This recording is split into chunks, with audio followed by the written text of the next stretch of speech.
Hi everyone, how are you? It's so good to see you. Today we are going to read a book called Moosetache. Here it is, Moosetache.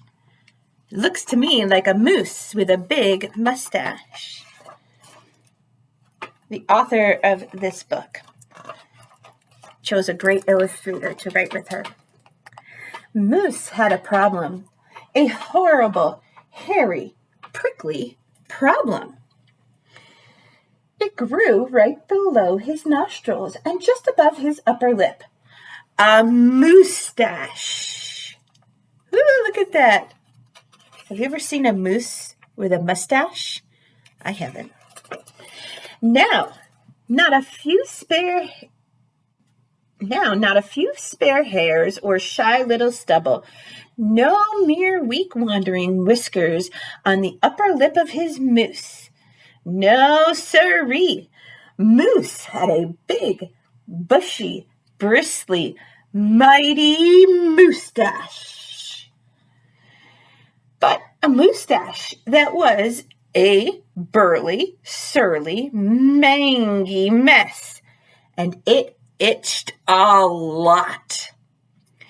Sure, he plucked, and he tweezed, and he even clipped, snipped, and teased, but his combs were still cowards, and his brushes rebelled.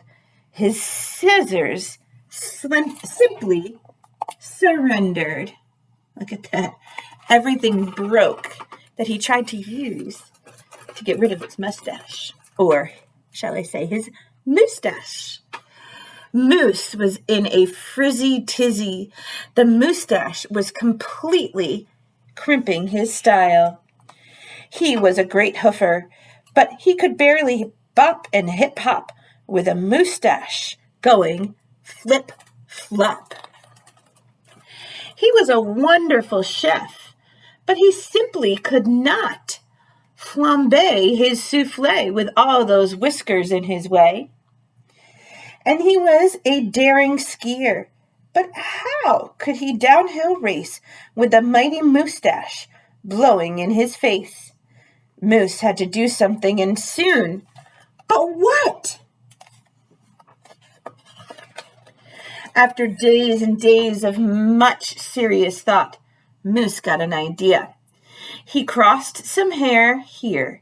He crossed some hair there, and he tied his moosetache around his neck. A moose scarf seemed to be the ideal answer to his problem. It was so simple, so easy, so perfectly perfect.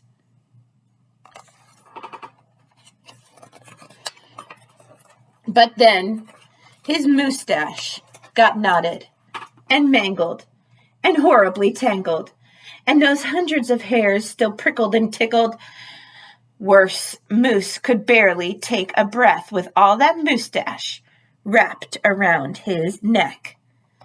So Moose untied, unwrapped, unknotted, and gulped in some fresh air.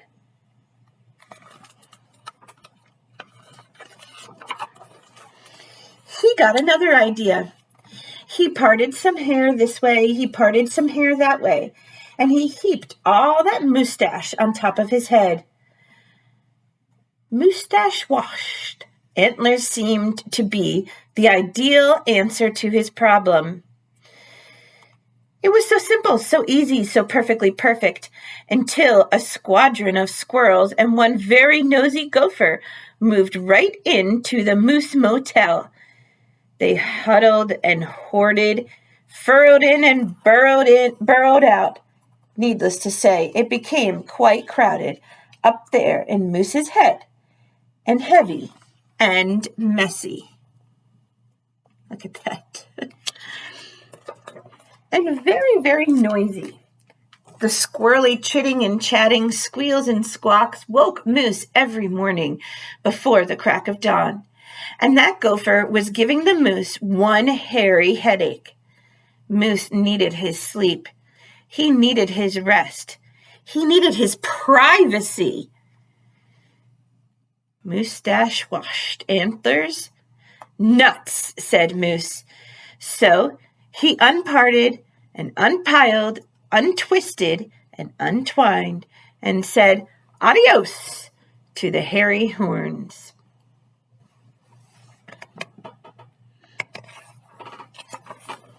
But now, what? The miserable moose took hold of a hunk of hair, and he wrestled it, then roped it. He tethered, tied, tamed, a moose tail. And that was so simple. That was so easy.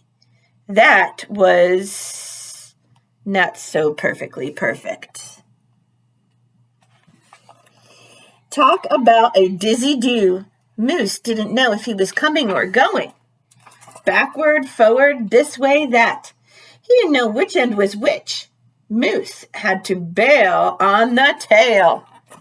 So look, he put the ponytail in front of his face. Poor Moose. And so he thought and thought and thought some more, but no other idea was a worthy winner. Braids were a bother, a moustache sweater, too sweltering. Net not. Poor Moose.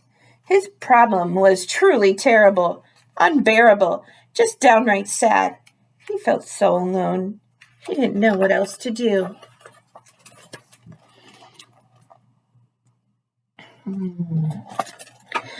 Then, call it fate, call it destiny.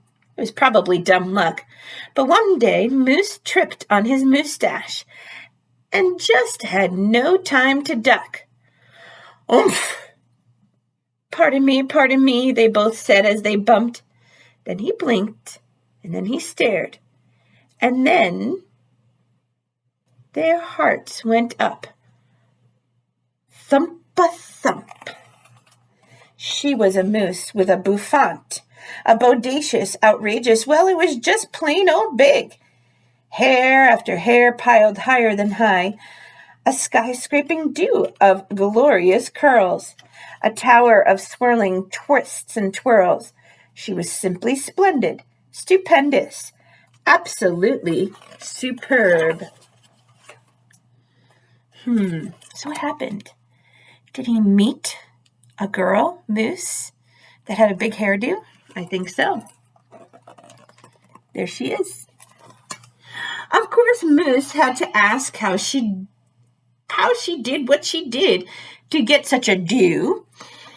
Miss Moose winked, then whispered, just a little glue. So she helped.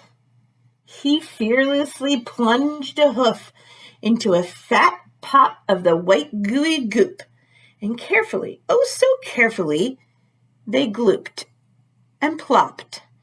They pasted and they pressed. They coaxed and they curled every truly unruly wayward whisker. And around they tweaked and twirled those horrible hairs until Moose's once mangy mess was now a wondrous, winding wave of marvelous moustache. Moose gazed in the mirror and smiled a broad, moosey smile. He was so happy, so glad, just giddy with glee. He looked dashing and handsome. Moose gushed, "Is that really me?"